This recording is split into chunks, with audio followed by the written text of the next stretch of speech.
अस्सलाम वालेकुम गाइस। जैसा कि तमाम स्काउट्स मिशन के बाद डिस्ट्रिक्ट वापस आ चुके होते हैं और उनको बहुत जानी नुकसान होता है और उनके हालात और नाकामी को देखते हुए वहाँ का बादशाह उनको तलब कर लेता है। ये बात पूरे ईस्टर्न वॉल सिटी में फैल जाती है कि सब स्काउट्स को किंग ने बुलाया है और उन्होंने इस सिटी से गुजरते हुए जाना है।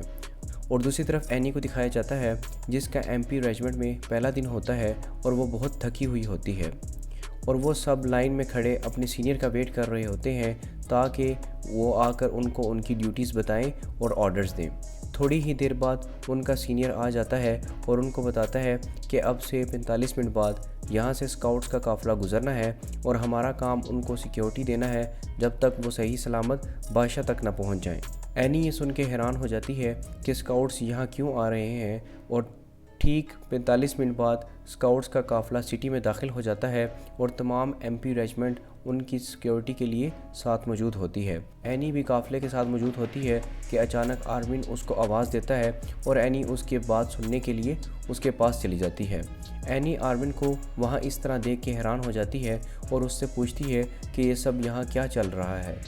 आर्मिन उसको बताता है कि हम सब लोग एरन को यहाँ से भगाना चाहते हैं और उसमें हमें तुम्हारी मदद चाहिए और इसका मतलब ये नहीं कि हम बादशाह के ख़िलाफ़ जाना चाहते हैं, हम बस और सबूत इकट्ठे करना चाहते हैं ताकि हम एरन को बचा सकें।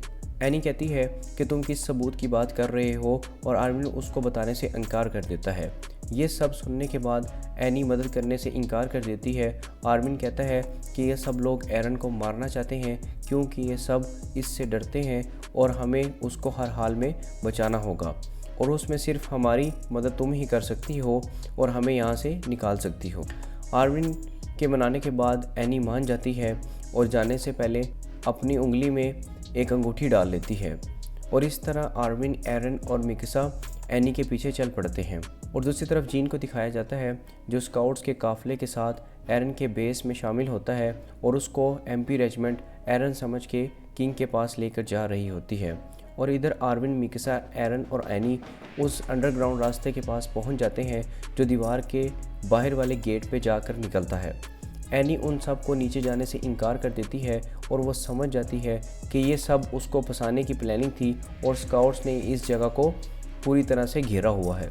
आर्मिन वहाँ उससे पूछता है कि तुमने मार्को के 3D गेयर्स यूज़ करके उन 2 बंदी टाइटन्स को ही मारा था ना। एनी कहती है कि हाँ, मैंने ही मारा था। और आर्मिन, अगर तुम्हें पहले ही मुझ पे शक था तो तुमने उस वक्त क्यों नहीं कुछ किया। आर्मिन कहता है क्योंकि मैं इस बात पे यकीन करना ही नहीं चाहता था। एरन उसको कहता है कि अभी भी देर नहीं हुई, तुम हमारे साथ चल के बाकी सबको गलत साबित कर सकती हो। लेकिन एनी मना कर देती है और टाइटन फॉर्म में कन्वर्ट होने ही लगती है। इतने में आर्मिन स्काउट्स को सिग्नल दे देता है और वो स्काउट्स भाग के उसके हाथ पकड़ लेते हैं और उसके मुंह में पट्टी डाल देते हैं। लेकिन अचानक एनी अपनी उंगली में जो रिंग होती है उससे ब्लेड निकालती है और मिकिसा समझ जाती है कि अब बहुत देर हो चुकी है और वो आर्मिन और एरन को पकड़ के पीछे की तरफ छलांग लगा लेती है और इस तरह एनी टाइटन फॉर्म में कन्वर्ट हो जाती है।